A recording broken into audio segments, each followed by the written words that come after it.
नमस्कार दोस्तों, मैं सलाउद्दीन नवेद रोशन रहे के इस नए अंक में आपका स्वागत करता हूं।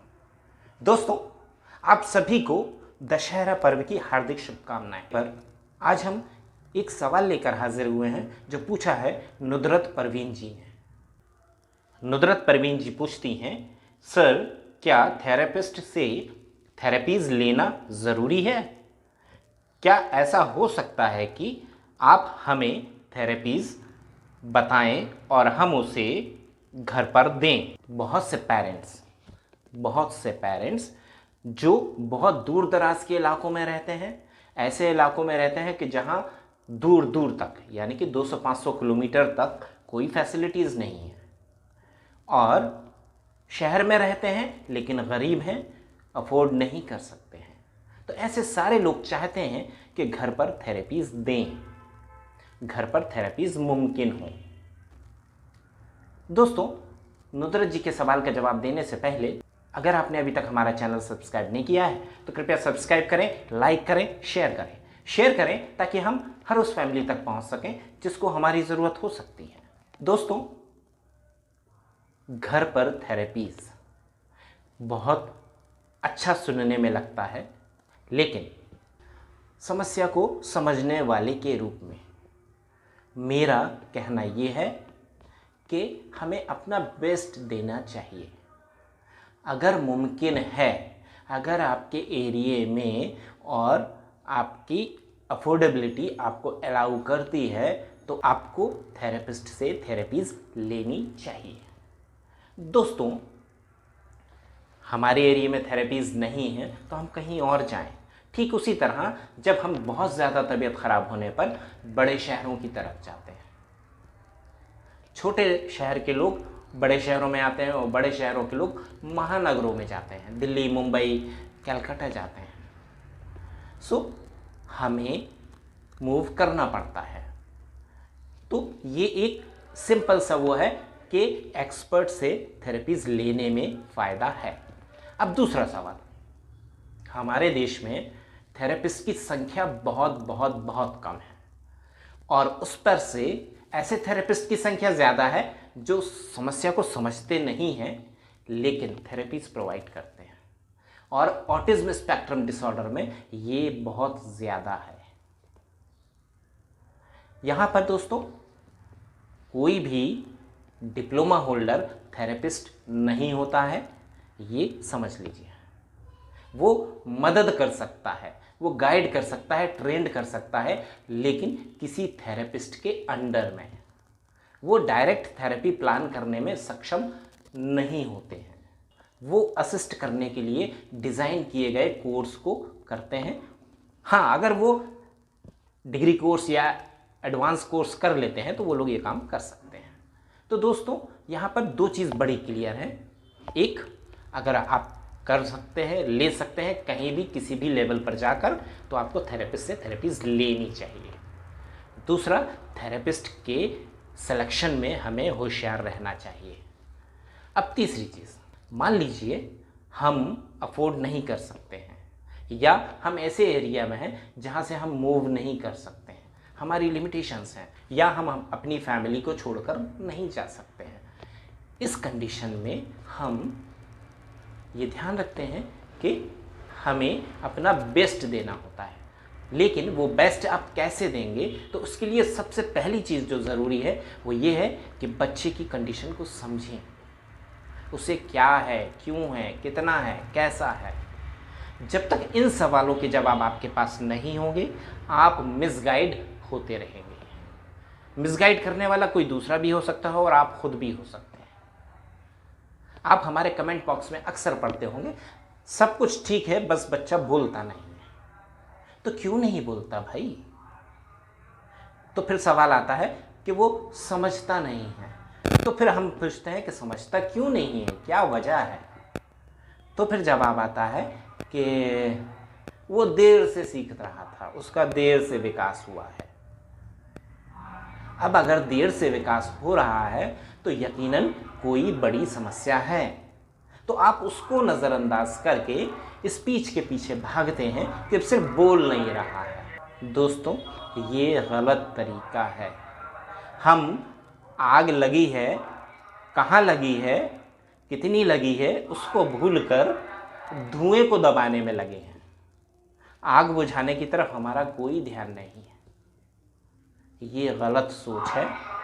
हम समस्या या बच्चे की मेन प्रॉब्लम, जिसे हम कहते हैं कि कारण, कॉज, वजह, उसको छोड़कर उसकी जो इफ़ेक्ट हैं उसकी ज़िंदगी पर, जैसे वो बोल नहीं रहा है, समझ नहीं रहा है, चल नहीं रहा है, या कुछ और नहीं कर रहा है, लिखने में दिक्कत है, पढ़ने में दिक्कत है, या कोई भी और बिहेवियर है, जैसे गर्दन हिलाना है, हम उन पर काम करने की कोशिश करते हैं।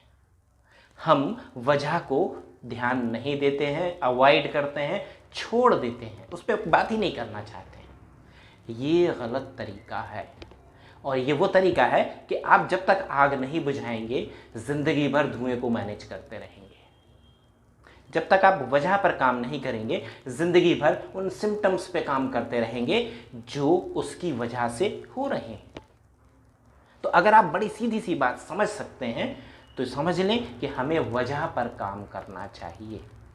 हमें उस वजह पर काम करना चाहिए जिसकी वजह से 10 प्रॉब्लम हैं, 10 हैं। हम किसी एक को पकड़ कर बैठे हैं, जैसे वो बोलता नहीं है, कम कम बोलता है, बहुत तेज़ी से बोलता है, अनर्गल बोलता है, रुक रुक के बोलता है, वाक्य नहीं बना पाता है। ऐसे ना जानी कितनी चीज़ें होती हैं जिनकी तरफ हम ध्यान देते हैं, लेकिन उसकी वजह क्या है उस पर ध्यान नहीं देते। तो दोस्तों, नुदरत परवीन जी के सवाल से हमने कुछ चीज़ें आपको समझानी चाहिए। एक, थेरेपिस्ट से ही थेरेपीज लेने में फ़ायदा है, लेकिन दूसरा, वो थेरेपिस्ट प्रॉपर ट्रेंड होना चाहिए। तीसरी चीज़, अगर हम नहीं ले सकते हैं, हम नहीं जा सकते हैं, कोई वजह है, कोई प्रॉब्लम है, कोई लिमिटेशन है हमारी, तो हमें घर पर प्रॉपर इंटरवेंशन प्लान करना चाहिए। अब प्रॉपर का मतलब ये है कि सबसे पहले हम वजह को पहचानें, उसके बाद वजह को पहचानने को हम लोग कहते हैं डायग्नोसिस।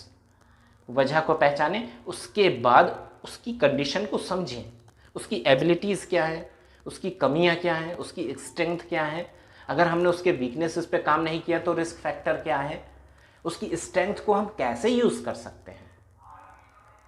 सबके साथ एक साथ काम करना होता है। ऐसा नहीं होता है कि हम एक पे काम करें और बाकी चीज़ों को भूल जाएं। और ये मोस्ट कॉमन मिस्टेक है कि लोग स्पीच पे काम करते हैं, बाकी सारी चीज़ों को भूल जाते हैं, बाद में पछताते हैं।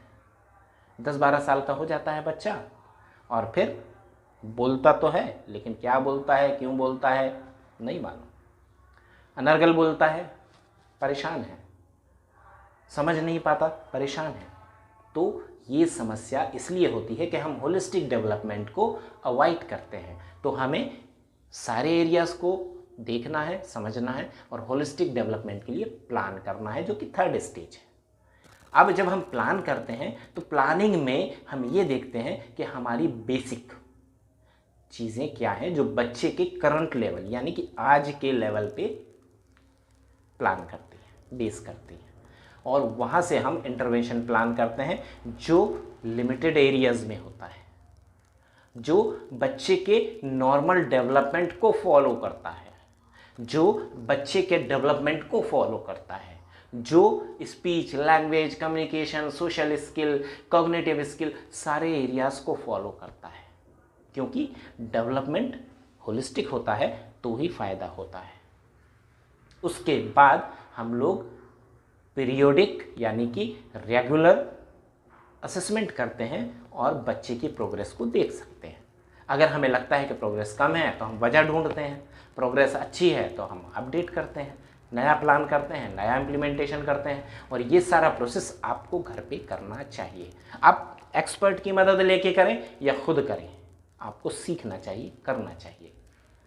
अब जो कोर्स करके एक्सपर्ट बनते हैं, 5 साल की डिग्री, 4 साल की डिग्री, 3 साल की डिग्री या कोई भी कोर्स अलग अलग ड्यूरेशन के होते हैं, अलग अलग लेवल के होते हैं, हमें वो करने होते हैं और उसके बाद प्रैक्टिस करते हैं, तब जाके एक्सपर्ट बनते हैं। आप पेरेंट्स हैं, आप वो काम नहीं कर सकते हैं। क्यों? क्योंकि आपने वो सारी चीज़ें पढ़ी नहीं हैं। ठीक उसी तरह जैसे किसी बड़े हॉस्पिटल में बैठा बड़ा डॉक्टर बरसों की पढ़ाई और मेहनत, अनुभव, एक्सपीरियंस के बाद इस लायक होता है कि वो उस जगह पर पहुंचा है। क्या हम उसकी जगह ले सकते हैं? नहीं ले सकते। क्यों? क्योंकि उसने एक लेवल अचीव किया है, मेहनत की है, पढ़ाई की है, एक्सपीरियंस लिया है, उसके बाद वो इस नतीजे पर पहुंचा है कि आज वो देख कर बता सकता है कि क्या है, कैसा है, कितना है और क्या करना चाहिए। ऑटिज्म के मामले में सबसे बड़ा माइनस पॉइंट ये है कि 90% लोगों को मालूम ही नहीं है कि ऑटिज्म है क्या। वो ऑटिज्म को एक छोटा सा कम्युनिकेशन डिसऑर्डर, सोशल डिसऑर्डर समझ के स्कूल भेजो, बच्चे के साथ खेलो, क्वालिटी टाइम बिताओ, इस तरह के कमेंट्स देकर छोड़ दिया जाता है। ये इंटरवेंशन नहीं है। WHO कहता है evidence based psycho social intervention. अगर हम evidence based psycho social intervention को समझें तो ये बहुत बड़ी चीज़ है और बहुत कॉम्प्रिहेंसिव चीज़ है, एक थेरेपी से नहीं होने वाली।